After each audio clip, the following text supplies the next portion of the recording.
Indonesia itu negara yang terkenal sama berasnya ya. Sawah-sawah ada di mana-mana, di banyak pulau, dan orang-orang makan nasi tiap hari. Nasi itu makanan penting banget. Tapi Indonesia juga pakai banyak gandum loh. Kebanyakan gandum ini datangnya dari negara lain. Artinya Indonesia keluar banyak uang buat impor. Ketergantungan sama gandum luar negeri ini bisa jadi masalah. Harganya bisa naik turun, terus pasokannya juga nggak pasti. Ini bikin negara kita mikirin soal keamanan pangan. Nah, makanya pemerintah sama peneliti lagi cari jalan keluar nih. Mereka mau lihat apa Indonesia bisa nanam gandum sendiri. Ini tantangan besar dan menarik buat negara kita. Baru-baru ini ada ide baru yang mulai muncul. Idenya itu soal nanam gandum di Indonesia. Ilmuwan sama petani kerja bareng bikin tes khusus yang namanya uji coba gandum. Tujuan utamanya sih buat cari tahu apa gandum bisa tumbuh bagus di iklim Indonesia. Mereka juga pengen tahu jenis gandum mana yang paling cocok. Ini langkah penting banget. Kalau uji coba ini berhasil, bisa banyak yang berubah. Bisa bantu petani, bantu negara hemat uang, dan jadi lebih mandiri soal makanan. Uji coba gandum ini bukan cuma percobaan biasa. Ini bagian dari rencana besar negara. Rencananya buat bikin sumber makanan kita makin beragam dan memperkuat pertanian kita. Nanam gandum di sini bisa buka lapangan kerja baru dan kasih penghasilan tambahan buat para petani. Perjalanannya baru mulai, dan masih banyak pertanyaan yang harus dijawab. Tapi usaha ini nunjukin kalau Indonesia serius mau cari semua cara biar masa depan pangan kita lebih kuat dan aman buat semua warga. Ini langkah yang berani. Rencana nanam gandum di dalam negeri ini jadi omongan banyak orang. Banyak yang penasaran, apa iya negara tropis kayak kita bisa jadi penghasil gandum? Tantangannya gede, pastinya. Gandum itu biasanya tumbuh di daerah beriklim sedang. Sementara Indonesia iklimnya tropis, udaranya lembab, dan jenis tanahnya beda. Tapi teknologi pertanian kan terus maju. Jenis-jenis gandum baru lagi dikembangin dan siapa tahu jenis ini lebih gampang beradaptasi. Uji coba ini bakal teliti semua faktor itu. Uji coba nanam gandum ini nggak dilakuin di semua tempat di Indonesia. Ada lokasi-lokasi tertentu yang dipilih dengan hati-hati. Lokasi-lokasi ini punya kondisi lingkungan yang beda-beda. Peneliti mau lihat gimana gandum tumbuh di berbagai daerah di negara kita. Beberapa tempat uji coba ada di dataran tinggi. Daerah ini suhunya lebih dingin, jadi mungkin lebih cocok buat gandum. Contohnya kayak di daerah pegunungan di Jawa dan Sumatera. Daerah ini sering punya tanah vulkanik yang subur, yang bisa kasih banyak nutrisi buat tanaman gandum. Pemilihan tempat yang teliti ini penting banget biar hasilnya bisa dipercaya. Tempat uji coba lainnya ada di daerah ketinggian sedang. Daerah ini punya tantangan beda lagi. Suhunya lebih hangat dan curah hujannya juga beda-beda. Para peneliti lagi nyoba jenis gandum yang mungkin tahan sama kondisi ini. Misalnya, beberapa daerah di Sulawesi dan bahkan di Nusa Tenggara lagi dipertimbangkan atau udah jadi bagian dari uji coba ini. Beragamnya lokasi ini penting banget. Ini bantu kita ngerti seberapa besar potensi nanam gandum dan tahu tantangan khusus di tiap daerah. Setiap lokasi ngasih kesempatan belajar yang unik buat para ilmuwan pertanian yang terlibat di proyek besar ini. Proses milih lokasi uji coba ini ngelihat beberapa hal. Jenis tanah jadi pertimbangan utama. Kemampuan tanah buat ngalirin air juga penting banget, soalnya gandum nggak suka tanah yang becek. Akses air buat pengairan kalau perlu juga dilihat. Keahlian petani setempat dan kemauan mereka buat ikut serta juga jadi pertimbangan. Dinas Pertanian pemerintah kerjasama erat sama universitas dan lembaga penelitian. Kerjasama ini bantu nentuin lokasi-lokasi yang paling menjanjikan. Perencanaan yang hati-hati ini tujuannya biar peluang nemuin daerah yang cocok buat nanam gandum skala besar di masa depan makin gede. Selain itu, lokasi yang dipilih sering dekat sama fasilitas penelitian.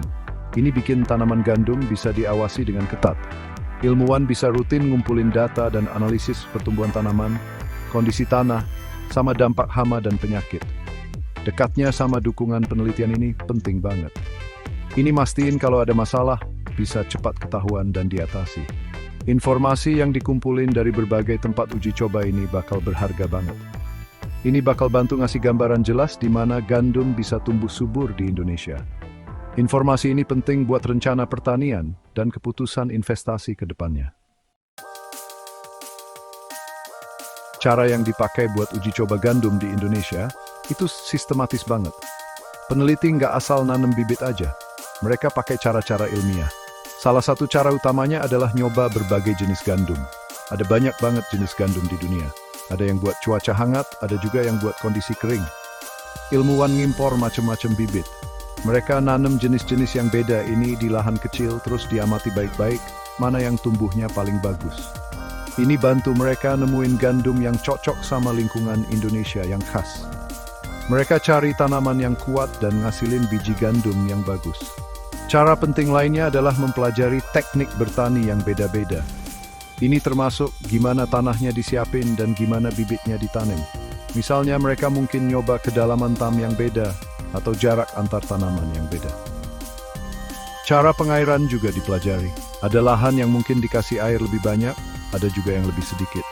Ini bantu nentuin kebutuhan air yang pas buat gandum di kondisi setempat. Pemupukan juga penting banget. Peneliti nyoba berbagai jenis dan takaran pupuk. Mereka mau cari cara terbaik buat ngasih makan tanaman gandum biar hasilnya maksimal. Pengendalian hama dan penyakit itu bagian penting dari cara uji coba. Iklim tropis Indonesia bisa bikin macam-macam hama dan penyakit tanaman gampang muncul.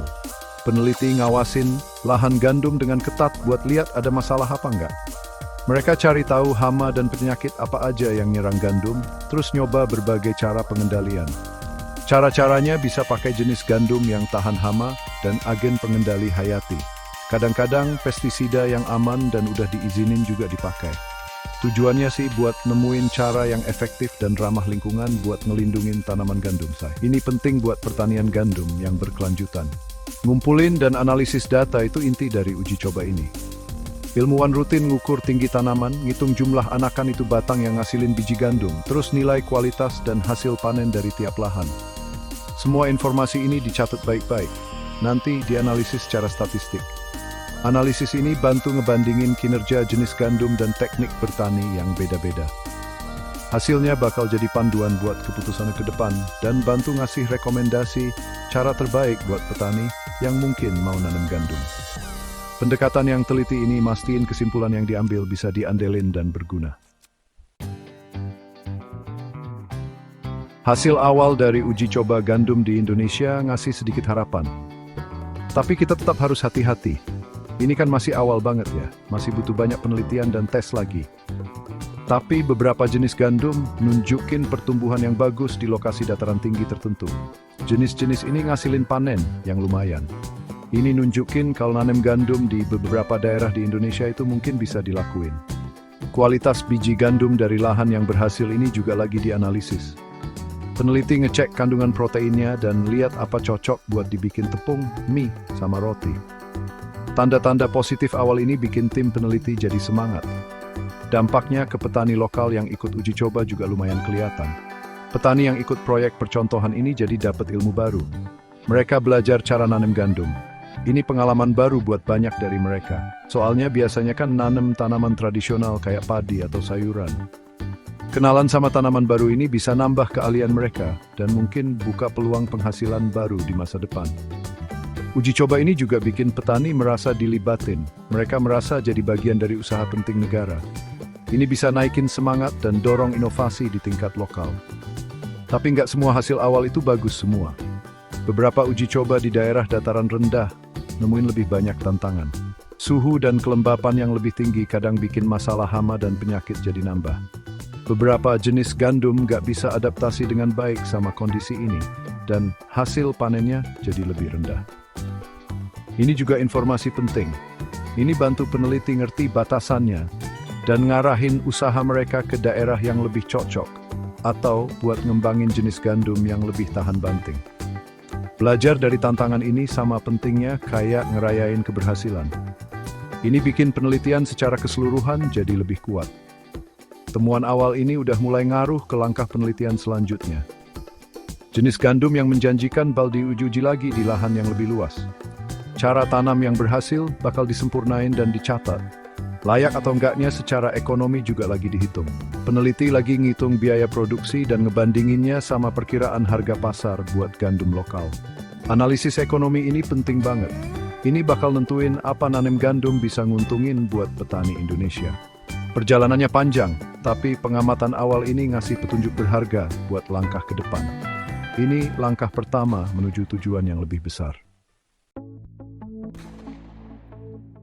Bagian 5. Pertanyaan besarnya, bisakah Indonesia swasembada gandum? Mencapai swasembada gandum sepenuhnya buat Indonesia itu target yang ambisius banget. Ini pertanyaan besar dengan banyak faktor yang rumit. Sekarang ini, Indonesia impor hampir semua kebutuhan gandumnya. Jumlah yang diimpor itu gede banget, jutaan ton tiap tahun. Buat gantiin semua impor ini dengan gandum lokal, butuh perluasan lahan tanam yang gede-gedean. Artinya harus nemuin lahan luas yang cocok. Artinya juga harus ada cukup petani yang mau dan bisa nanam gandum. Mengingat lahan kita udah banyak dipakai buat tanaman penting lain kayak padi dan kelapa sawit, nyari lahan segitu banyaknya bakal susah banget. Iklim juga jadi faktor penting lain yang harus dipikirin. Gandum itu kan biasanya tanaman daerah sedang. Indonesia iklimnya tropis. Meskipun uji coba nunjukin ada keberhasilan di dataran tinggi yang lebih dingin, daerah kayak gitu terbatas. Buat ngasilin gandum cukup buat kebutuhan nasional, berarti harus nanem di kondisi yang kurang ideal juga. Ini butuh terobosan besar dalam ngembangin jenis gandum yang benar-benar bisa adaptasi. Jenis ini harus tahan panas, lembab, sama hama dan penyakit tropis. Inovasi pertanian kayak gini butuh waktu dan investasi besar buat penelitian dan pengembangan. Ini bukan sesuatu yang bisa kejadian dalam semalam. Selain itu, hitung-hitungan ekonomi produksi gandum juga harus nguntungin. Petani Indonesia baru mau pindah ke gandum kalau lebih untung dari tanaman mereka sekarang. Biaya produksi gandum lokal harus bisa bersaing sama harga gandum impor. Ini nyangkut biaya tenaga kerja, biaya input bibit, pupuk, pestisida, sama infrastruktur buat nyimpen dan ngangkut. Pemerintah mungkin perlu ngasih subsidi atau dukungan harga. Ini bisa bantu bikin nanem gandum lokal jadi menarik. Tapi, sistem dukungan kayak gini juga punya dampak ekonomi sendiri buat negara. Jadi meskipun mimpi swasembada penuh itu keren, mungkin lebih realistis kalau target awalnya swasembada sebagian dulu. Ngurangin ketergantungan impor, meskipun cuma sekian persen, itu udah pencapaian besar. Ini bisa dengan fokus ke jenis gandum tertentu atau buat pasar khusus. Misalnya, gandum organik lokal bisa punya pasar yang bagus. Uji coba yang sekarang jalan ini penting banget buat ngerti potensi sebenarnya. Hasilnya bakal ngasih data buat bikin perkiraan yang lebih pas. Mungkin target yang lebih bisa dicapai adalah ningkatin keamanan pangan dengan macem-macemin sumber, termasuk produksi dalam negeri sebagian, daripada gantiin impor sepenuhnya. Bagian 6, mengatasi rintangan, tantangan produksi gandum dalam negeri. Salah satu tantangan terbesar buat produksi gandum dalam negeri di Indonesia itu iklim. Gandum biasanya tumbuh subur di daerah beriklim sedang, yang punya musim jelas. Iklim tropis Indonesia, yang suhunya tinggi dan lembab sepanjang tahun, itu secara alami nggak cocok buat kebanyakan jenis gandum. Lingkungan kayak gini bisa bikin pertumbuhannya lambat, bisa juga bikin tanaman stres karena panas. Terus, kelembapan tinggi bikin jamur gampang tumbuh. Penyakit jamur ini bisa ngerusak tanaman gandum parah banget. Buat ngatasin ketidakcocokan iklim ini, butuh usaha ilmiah yang besar buat nemuin atau ngembangin jenis gandum yang tahan banting. Ini proses panjang dan rumit. Rintangan besar lainnya itu ketersediaan dan kecocokan lahan. Indonesia kan negara padat penduduk. Banyak lahan suburnya udah dipakai buat tanaman penting kayak padi, jagung, dan kelapa sawit. Nyari lahan luas yang nyambung dan cocok buat nanam gandum itu susah. Daerah dataran tinggi yang kelihatannya cocok buat gandum seringnya nggak terlalu luas. Daerah-daerah ini juga mungkin sensitif secara lingkungan. Ngubah hutan atau lahan lain jadi ladang gandum bisa punya dampak buruk buat lingkungan. Makanya perluasan tanam gandum harus dilakuin secara berkelanjutan. Harus mikirin juga penggunaan lahan yang udah ada. Pengetahuan dan pengalaman petani juga jadi tantangan. Petani Indonesia jago banget nanem tanaman tropis. Tapi gandum ini tanaman yang lumayan baru buat kebanyakan dari mereka. Mereka kurang pengalaman soal cara tanamnya yang khusus. Ini termasuk nyiapin tanah, cara nanem, ngendaliin hama, sama panen khusus buat gandum. Butuh usaha besar-besaran buat penyuluhan pertanian. Petani butuh pelatihan dan dukungan terus-menerus. Ini buat bantu mereka berhasil nanem gandum. Ngebangun sumber daya manusia ini butuh waktu dan biaya. Tanpa itu, hasil panennya bisa tetap rendah. Terakhir, infrastruktur dan akses pasar itu tantangan penting. Meskipun gandum bisa ditanam dengan sukses, tetap butuh infrastruktur yang cukup. Ini termasuk fasilitas buat ngeringin, nyimpen, sama giling biji gandum. Jaringan transportasi juga harus efisien buat mindahin gandum dari petani ke penggilingan, terus ke konsumen. Sekarang ini, infrastruktur yang ada lebih buat gandum impor. Ngebangun rantai pasok gandum dalam negeri butuh investasi besar. Selain itu, gandum lokal harus bisa bersaing sama gandum impor yang udah ada, baik dari segi kualitas maupun harga. Ini butuh sistem pasar yang terorganisir dengan baik. Ini bukan rintangan kecil. Bagian 7, membuka potensi, peluang dalam pertanian gandum di Indonesia.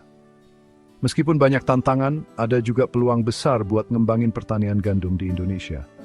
Satu peluang besar ada di inovasi pertanian. Kemajuan di pemuliaan tanaman dan bioteknologi ngebuka kemungkinan baru. Ilmuwan lagi kerja buat ngembangin jenis gandum yang lebih tahan panas dan lembab. Mereka juga lagi nyoba bikin jenis yang tahan hama dan penyakit tropis.